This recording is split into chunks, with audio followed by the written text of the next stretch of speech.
Video like जरूर कर लीजिए और ऐसे वीडियो लगातार फ्री में पाने के लिए चैनल को तुरंत सब्सक्राइब कर लीजिए और बेल आइकन को जरूर टैप कर लीजिए ताकि आगे भी सारे वीडियो आपको मिलते रहे। यूट्यूब में फॉलो करते हैं तो प्लीज ये वाला फ्री टेलीग्राम चैनल जरूर ज्वाइन कर लीजिएगा। सारे नोटिफिकेशन सारे अपडेट यहीं पे आते हैं, ध्यान रखिए। मेरा नाम है वैभव और आप लोग देख रहे हैं UPPSC best online coaching YouTube channel. दोस्तों आज के इस वाले वीडियो में हम लोग जो ज्योग्राफी वाली सीरीज कवर अप कर रहे हैं, इसमें 3000 से ज़्यादा क्वेश्चंस को हम लोग कवर अप करेंगे।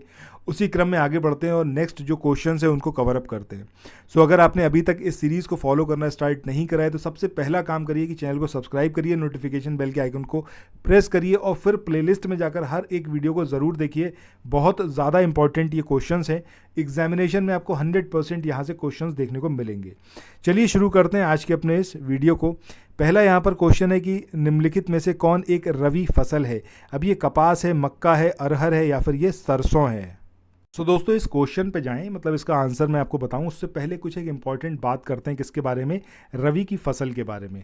आपने मटर खाई है, अगर मैं आपसे पूछूं मटर आप किस सीज़न में खाते हो तो आप सीधे ये बोलोगे कि भाई ये विंटर सीज़न होता है तब हमें मटर खाने को मिलती है।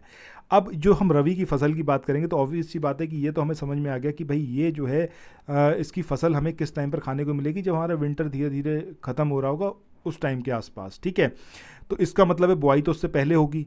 तो रवि हमेशा ऑन रहता है, ऑन रहता है दैट मीन्स कि हमेशा रवि जो है वो इस चीज़ के लिए तैयार रहता है कि भाई अब जो है लोगों को जाड़े में बढ़िया बढ़िया खिलाना है। ठीक है, तो ऑन का मतलब क्या हो गया? अक्टूबर में इसको बोया जाता है इस फसल को। ठीक है, तो ये आपको याद रखना है कि अक्टूबर दिसंबर में, मतलब अक्टूबर से दिसंबर तक ये पूरा पीरियड चलता है रवि की फसल का। अब इसमें 5 मेन फसलें हैं जो आपको याद रखनी है। एक है आपकी मटर, दूसरी है आपकी गेहूँ, इसके अलावा सरसों, इसके अलावा एक फसल आपकी है तिल। ठीक है, तिल याद रखना है और जौ याद रखना है, जौ याद रखना है और तिल की फसल याद रखनी है। तो ये इन ऑल है जो आपको यहाँ पर याद रखना है। तो आंसर हमारा क्या आएगा यहाँ पर? ऑप्शन डी यानी कि सरसों। नेक्स्ट क्वेश्चन की बात करते हैं अब। इस क्वेश्चन में यहाँ पर पूछा गया है आपसे माही सुगंधा, ये जो है कौन सी फसल की प्रजाति है। अब ये धान की है, गेहूं की है, सूरजमुखी की है या फिर ये आपकी सरसों की है। तो इसका जो सही आंसर होगा वो क्या होगा, वो आपको यहाँ पर फाइंड आउट करना है। सो देखिए ये जो है धान की एक फसल है। कभी आपने देखा होगा जो मतलब बूढ़े बुजुर्ग लोग होते हैं वो चावल खरीदने कभी जाते हैं। चावल कहाँ से आता है? ठीक है, मतलब धान की फसल से ही तो आपका चावल निकल के आता है। सो वो हमेशा चावल को सूंघते हैं, सूंघ के बता देते हैं कि हाँ ये भाई बासमती है और ये कौन सा साफ चावल है, वो ईजिली बता देंगे। ठीक है, तो अब इसमें सुगंध की बात आ रही है ना, तो ऑब्वियस सी बात है क्या होगा हमारा? धान की फसल। ऑप्शन ए जो होगा वो सही होगा। सो आई होप ये बात आपको समझ में आ गई होगी कि धान का जो बीज होता है इसी को चावल बोलते हैं। मतलब उसके ऊपर जब छिलका इलका हटा दिया जाता है तब चावल निकलता है। तो बूढ़े बुजुर्ग उसके सूंघ के बता देते हैं, यानी कि माही सुगंधा ये किसकी होगी? आपकी धान की फसल होगी। चलो नेक्स्ट क्वेश्चन की बात करते हैं। पूछा जा रहा है यहाँ पर मैक्रोनी गेहूँ सबसे उपयुक्त किन परिस्थितियों में है। अब ये अत्यंत संचित परिस्थितियों के लिए है। ये आप लोग उत्तर प्रदेश पीसीएस की तैयारी कर रहे हैं, आप आरओ की तैयारी करना चाहते हैं, बीईओ की तैयारी करना चाहते हैं, इन तीनों एग्जाम की अगर आप तैयारी करने चाहते हैं तो स्टडी फॉर सिविल सर्विसेज के कोर्सेज को आप ज्वाइन कर सकते हैं कंप्लीट तैयारी के लिए। ये वन स्टॉप डेस्टिनेशन है, यहाँ पर आपको सब कुछ मिलेगा जिसमें स्टडी मटेरियल रहेगा, टेस्ट सीरीज रहेंगी, पेड क्विज रहेंगी, सब कुछ आपको एक ही जगह पर मिलेगा। और ये सब कुछ सफिशिएंट होगा आपके एग्जाम को क्रैक करने के लिए, एग्जाम को निकालने के लिए। लेटेस्ट ग्रुप स्टार्ट हो चुके हैं और उन ग्रुप में आपको एडमिशन लेने के लिए सिंपली जो ये नंबर मैं आपकी स्क्रीन पर लिख रहा हूँ, इन नंबर्स पर आप कॉल कर सकते हैं। 8564880530 इस नंबर पर आप संपर्क कर सकते हैं। इसके अलावा 9696066089 इस नंबर पर कांटेक्ट कर सकते हैं, या फिर आप 7523864455 इन तीनों में से किसी भी नंबर पर कॉल करके आप हमसे संपर्क कर सकते हैं और ये लेटेस्ट ग्रुप जो है इसमें आप एडमिशन ले सकते हैं। का विलंबन से बुआई के लिए है, असिंचित परिस्थितियों के लिए या फिर उपर्युक्त में से किसी के लिए नहीं। तो सही आंसर हमारा क्या आएगा? Option C. जब यहाँ पर ये बोला जा रहा है, देखो गेहूं की फसल के लिए पर्याप्त मात्रा में पानी होना चाहिए। ठीक है, और ये जो है आपका मैक्रोनी गेहूं ये असंचित परिस्थितियों के लिए उपयुक्त है। ठीक है, चलो, मतलब यहाँ पे अगर इरिगेशन की ज़्यादा फैसिलिटी ना हो वहाँ के लिए भी ठीक है।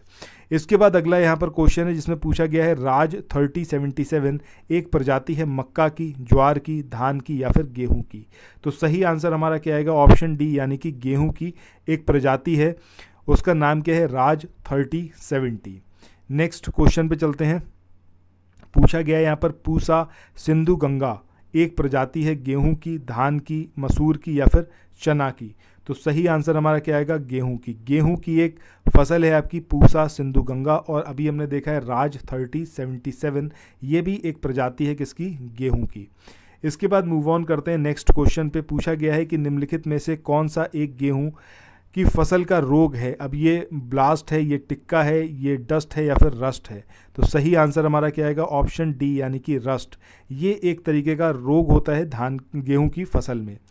इसके बाद अगला क्वेश्चन है यहाँ पर कि कल्याण सोना ये एक किस्म है चावल का, मक्का का, गेहूं का या फिर ज्वार का। तो किसका ये एक, मतलब किसकी एक किस्म है कल्याण सोना? तो सही आंसर हमारा क्या आएगा? गेहूं की। अब वैसे भी अगर आप देखो तो गेहूं का जो कलर होता है वो कैसा होता है? कुछ सोने के कलर का नहीं होता, ब्राउनिश टाइप का, ठीक है। सो गोल्डन कलर में होता है। तो ऑब्वियस सी बात है ये जो कल्याण सोना है किसकी एक प्रजाति होगी? गेहूं की। नेक्स्ट क्वेश्चन की बात करते हैं इसके बाद।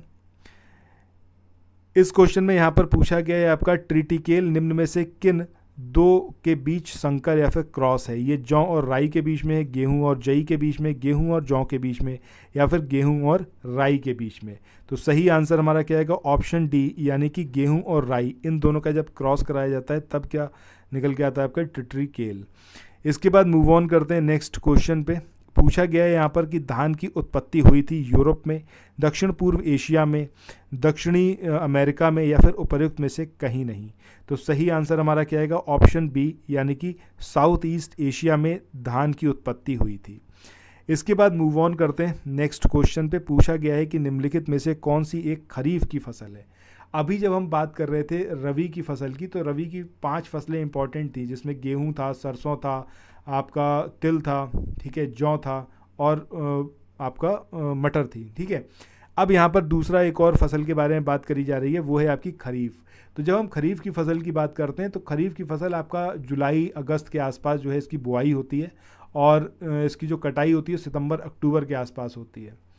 अब यहाँ पर जो वाटर की सप्लाई, ऑब्वियस सी बात है इस ड्यूरेशन में मानसून रहता है तो पानी किससे ईजिली मिल जाता है? बारिश से ही। अब कौन कौन सी इंपॉर्टेंट फसलें हैं इसमें जो आपको यहाँ पर पता होनी चाहिए, सो उनको एक बार यहाँ पर हम देख लेते हैं पहले। सो 4 इंपॉर्टेंट चीज़ें हैं जो इसके बारे में आपको पता होना चाहिए। इंपॉर्टेंट अनाज हैं इसमें, एक है आपकी ज्वार, ये भी आपका खरीफ का ही है। इसके अलावा है आपका मक्का, फिर बाजरा और चावल, ठीक है। तो ये 4 इंपॉर्टेंट है, ये चारों की चारों किसकी हैं? आपकी खरीफ की फसलें हैं। इसके अलावा इसमें से अगर हम बात करें तो सोयाबीन, ये भी आपकी एक खरीफ की फसल है। चलिए नेक्स्ट क्वेश्चन की बात करते हैं। पूछा गया है कि निम्न में से कौन सी खरीफ की फसल नहीं है? अब ये कपास है, मूंगफली है, मक्का है या फिर सरसों है? सो अभी हमने देखा है कि भाई मक्का तो इसका आंसर होगा ही हमारा।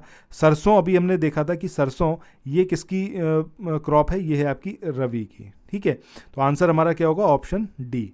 इसके बाद नेक्स्ट क्वेश्चन के बारे में देखते हैं। इस क्वेश्चन में पूछा गया है कि निम्नलिखित में से कौन सी खरीफ की फसल नहीं है? अब ये अरहर है, चना है, मक्का है या फिर धान है?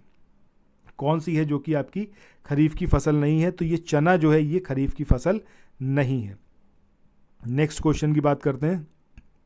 निम्नलिखित फसलों में से कौन एक भारत में प्रमुख खाद्यान्न है? गेहूं, चावल, मक्का या फिर दालें? तो सही आंसर क्या आएगा आपका? ऑप्शन बी, यानी कि चावल। ये एक प्रमुख खाद्यान्न है भारत में। इसके बाद अगले क्वेश्चन की बात करते हैं। यहाँ पर पूछा जा रहा है कि भारत में निम्नलिखित में से किस फसल के अंतर्गत सर्वाधिक क्षेत्रफल है? मतलब सबसे ज़्यादा क्षेत्रफल में कौन सी फसल उगाई जाती है?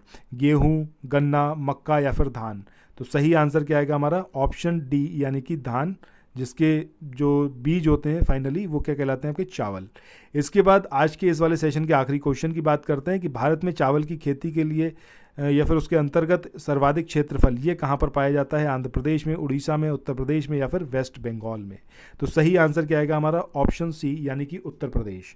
सो दोस्तों, इसी के साथ आज के इस वाले सेशन को यहीं पर एंड करते हैं, फिर मिलते हैं नेक्स्ट वीडियो में। तब तक चैनल को ज़रूर आप प्रमोट करते रहिए, अपने एंड से प्लीज़ वीडियो को शेयर करा करिए। प्लेलिस्ट में जाकर पुराने वीडियोस ज़रूर देखिए, जहाँ कहीं ज़रूरत है, जहाँ कहीं पॉसिबल होता है, वहाँ पर ट्रिक के थ्रू हम लोग चीज़ों को कवर अप करेंगे, उनको याद रखने की कोशिश करेंगे। ठीक है, तो फिर मिलते हैं नेक्स्ट वीडियो में। तब तक थैंक यू सो मच। आप लोगों का जो रिस्पॉन्स आ रहा है उसके लिए thank you so much. Bye bye.